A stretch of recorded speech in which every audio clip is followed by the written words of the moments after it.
आपण पाहत आहात लोकसमीक्षा न्यूज नेटवर्क आणि या आहेत आजच्या सुपरफास्ट न्यूज। या बातमीपत्राचे प्रायोजक आहेत नंदिनी कलेक्शन, फक्त महिलांचे परिपूर्ण दालन, माऊली निवास, कल्याण मंडपमच्या बाजूस, यशोधन नगर, परभणी। नमस्कार, मी प्रभू दिपके लोकसमीक्षा न्यूज नेटवर्क मध्ये आपलं स्वागत करतो। आपण पाहत आहात परभणीचं एकमेव बातमीपत्र Loksamiksha superfast. Red Apple exclusive MIDC परिसर, परभणी। राज्य वक्फ बोर्डाचे छत्रपती संभाजीनगरचे मुख्य कार्यकारी अधिकारी जुनैद सय्यद यांनी परभणीच्या मध्यवस्तीतील 621 मालमत्ता धारकांना बजावलेल्या नोटिसांना राज्याचे मुख्यमंत्री एकनाथ शिंदे यांनी स्थगिती दिल्याची माहिती राज्य कृषी शिक्षण व संशोधन परिषदेचे सदस्य तथा शिवसेना नेते प्रवीण देशमुख यांनी दिली आहे। परभणी शहरातल्या मध्यवस्तीतील 621 मालमत्ता धारकांना वक्फ बोर्डाने पाठवलेल्या बेकायदेशीर ताबा असल्याबाबतच्या नोटिसा बजावून तसंच 3 ऑक्टोबरपर्यंत खुलासा करा, अन्यथा एकतर्फी निर्णय घेऊ असा इशारा असणाऱ्या नोटिसांच्या पार्श्वभूमीवर देशमुख यांनी मुख्यमंत्री एकनाथ शिंदे यांची आज दुपारी मुंबईत भेट घेतली। त्या भेटीतून त्या बेकायदेशीर नोटिसांसह कारवाई संदर्भात तपशीलवार निवेदन सादर केलं। मुख्यमंत्री एकनाथ शिंदे यांनी तात्काळच्या निवेदनावर अल्पसंख्याक विभागाच्या सचिवांना स्थगिती देऊन अहवाल सादर करावा असे स्पष्ट निर्देश दिले आहेत। काल झालेल्या जोरदार पावसानंतर आजही परभणी शहर व जिल्हाभरात पावसानं जोरदार वृष्टी करत झोडपून काढले। आज सकाळपासूनच वातावरण ढगाळ दिसून येत होतं, तर दुपारनंतर आकाश गडद झाल्यानंतर सायंकाळी पावसाला सुरुवात झाली। 6 वाजेच्या सुमाराला जोरदार पावसाला सुरुवात झाली। विजांचा कडकडाट आणि ढगांच्या गडगडाटामध्ये सुमारे 1.5 ते 2 तास पाऊस बरसलाय। या पावसामुळे शहरातल्या सखल भागात पाणीच पाणी झाल्याचं दिसून आलं।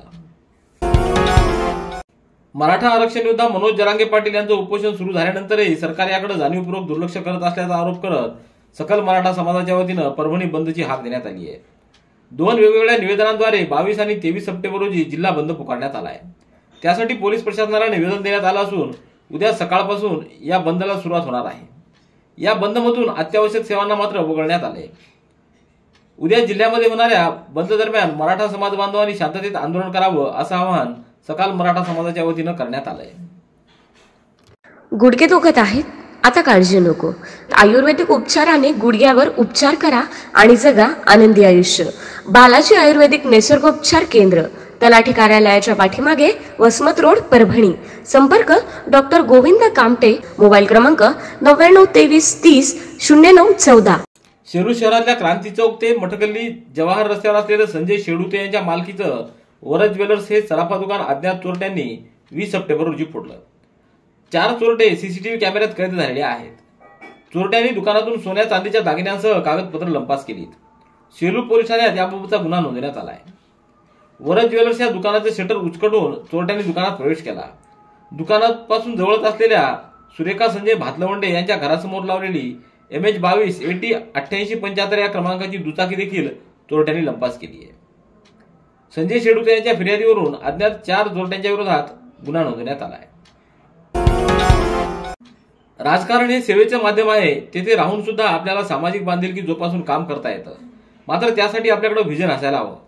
राजकारण आणि समाजकारण एकमेकांना पूरक क्षेत्र आहेत, मात्र राजकारणात दिशा चुकली की फुलस्टॉप लागतो। त्यामुळे राजकारणात कधीही दिशा चुकवू नका असा कानमंत्र आमदार रत्नाकर गुट्टे यांनी पदाधिकारी व कार्यकर्त्यांना दिलाय। बनपिंपळा येथील निवासस्थानी पालममधील शेकडो कार्यकर्त्यांनी आमदार डॉक्टर रत्नाकर गुट्टे मित्रमंडळात जाहीर प्रवेश केला, त्यावेळी ते मार्गदर्शन करत होते। याप्रसंगी उमरा, चोरवड आणि तांदुळवाडी येथील कार्यकर्त्यांनी प्रवेश केला। आगामी विधानसभा निवडणूक आपल्यासाठी आव्हान नाही, परंतु गाफील राहू नका असं आवाहन देखील आमदार गुट्टे यांनी केलंय। पाथरी पोलीस ठाण्यात आज सकल मराठा समाजाच्या वतीनं मराठा योद्धा मनोज जरांगे पाटील यांच्या समर्थनार्थ उद्या 22 सप्टेंबर रोजी पाथरी शहर व्यापाऱ्यांनी बंद ठेवण्यात यावं असं आवाहन केलंय। याकरिता सकल मराठा समाजाच्या वतीनं एक पोलीस प्रशासनाला निवेदन देण्यात आलंय। मराठा समाजाच्या वतीनं संपूर्ण दुकानं बंद ठेवावेत असं आवाहन करण्यात आलंय। गंगाखेड ते लोहा मार्गे धावणारी एसटी महामंडळामध्ये एक दिव्यांग सचिन सोनकांबळे यांना शासनाच्या विविध दिव्यांगांसाठी प्रवासात सूट दिलेली असतानाही एसटी महामंडळाच्या कंडक्टरनं त्यांना मदत करण्याऐवजी त्यांच्यावर आरेरावीची भाषा केल्याचा व्हिडिओ आता समोर आलाय। बस क्रमांक MH14 BT 1364 या बसमध्ये हा प्रकार घडलाय। प्रवास करत असताना दिव्यांगांना बसण्यासाठी स्वतंत्र व्यवस्था आहे, तरी पण त्यांना बसण्यासाठी कंडक्टरनं जागा उपलब्ध न करून देता त्यांना सुट्टे पैसे नसल्यामुळे एसटीतून आलेल्याची भाषा करून खाली उतरण्याचा प्रयत्न केल्याचं प्रत्यक्षदर्शींनी सांगितलंय। या प्रकरणी संबंधितांवर कारवाई करावी अशी मागणी होतीये। परभणी जिंतूर रस्त्यावरील बोरी ते चांदस दरम्यान असलेल्या प्रतीक्षा बारचं शटर वाकवून चोरट्यांनी 22,605 रुपये किमतीची विदेशी दारू, काउंटरमधील 20,000 रुपये, सीसीटीव्ही कॅमेरे आणि एलसीडी मिळून 52,605 रुपयाचा मुद्देमाल नपास केला आहे। ही घटना 20 सप्टेंबर रोजी सकाळी 9च्या सुमाराला उघडकीस आली आहे। मुंजाजी आंबुरे यांच्या तक्रारीवरून अज्ञात चोरट्यांच्या विरोधात बोरी पोलिसात गुन्हा नोंदवण्यात आला आहे। श्री गणेश विसर्जन मिरवणुकीमध्ये डीजे समोर नाचत असताना संदीप कदम या तरुणाचं हृदयविकाराच्या झटक्याने निधन झालं असून त्याच्या मरणाला कारणीभूत ठरल्याच्या आरोपावरून डीजे चालक मालक यांच्यासह 8 जणांच्या विरोधात जिंतूर पोलिसांनी विविध कलमान्वये गुन्हा नोंदवला आहे।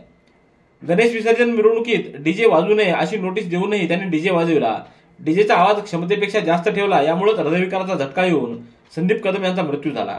त्याच्या मरणास डीजे चालक मालक कारणीभूत ठरल्याबद्दल कलम 565, 105, 223 नुसार 8 जणांच्या विरोधात जिंतूर पोलीस ठाण्यात गुन्हा दाखल करण्यात आला। आरोपींमध्ये हरिओम टोकशे, सुनील इकर, केरबा चव्हाण, विकी पवार, अशोक चव्हाण, बबन कुडके, अक्षय ससाने, नवनाथ कुडके यांचा समावेश आहे। अखिल भारतीय मराठी पत्रकार परिषद संलग्न असलेल्या डिजिटल मीडिया परिषदेचे महाराष्ट्र राज्याचे पहिले प्रदेशाध्यक्ष म्हणून डोंगरच्या राजाचे संपादक अनिल वाघमारे यांची नुकतीच निवड जाहीर करण्यात आली। त्यांच्या निवडीबद्दल सर्व क्षेत्रातील मान्यवर व स्नेही मित्रांनी अभिनंदन करत त्यांना शुभेच्छा दिल्या।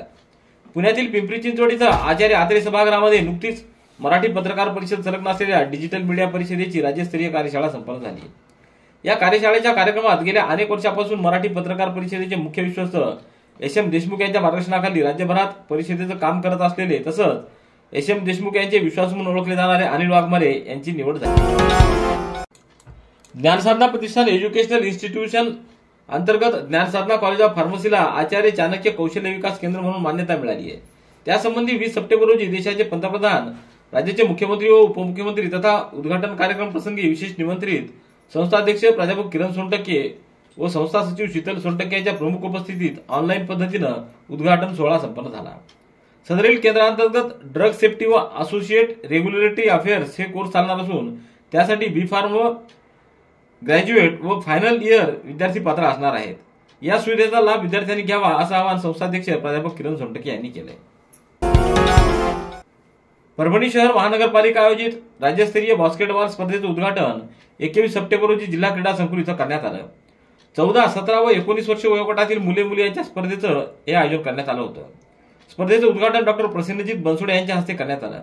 कार्यक्रमाच्या अध्यक्षस्थानी जिल्हा क्रीडा मार्गदर्शक संजय मुंडे, महापालिका क्रीडा विभाग प्रमुख राजू जाधव, बास्केटबॉल असोसिएशनचे बालाजी वाघ, प्राध्यापक विश्वास पाटील, राजू रेंगे, प्रकाश पंडित, अजय कदम, महेश काळदाते, सोमेश सूर्यवंशी, नकुल राऊत आदींची उपस्थिती होती।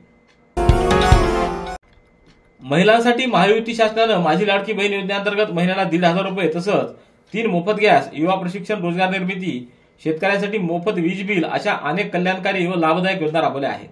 त्यामुळे विशेषतः महिला वर्गातून उत्स्फूर्तपणे मोठा प्रतिसाद मिळत असून ज्या पात्र महिलांनी आपली नावं माझी लाडकी बहीण योजनेत नोंदवली नाहीत अशा महिलांनी आपली नावं लवकरात लवकर नोंदवावीत असं आवाहन परभणी जिल्हा महिला राष्ट्रवादी काँग्रेस पार्टीच्या जिल्हाध्यक्षा भावनाताई अनिलराव नखाते यांनी रेड ॲपल एक्सक्लुझिव्ह MIDC परिसर परभणी। याबरोबरचे बातमीपत्र संपलं। पुन्हा भेटूया उद्याच्या सुपरफास्ट बातमीपत्रात। पाहत रहा लोकसमीक्षा। तुम्हाला हे बातमीपत्र कसं वाटलं याबद्दल आपली प्रतिक्रिया नोंदवा। दररोजचे अपडेट्स मिळवण्यासाठी लोकसमीक्षा चॅनलला सबस्क्राईब करा। धन्यवाद।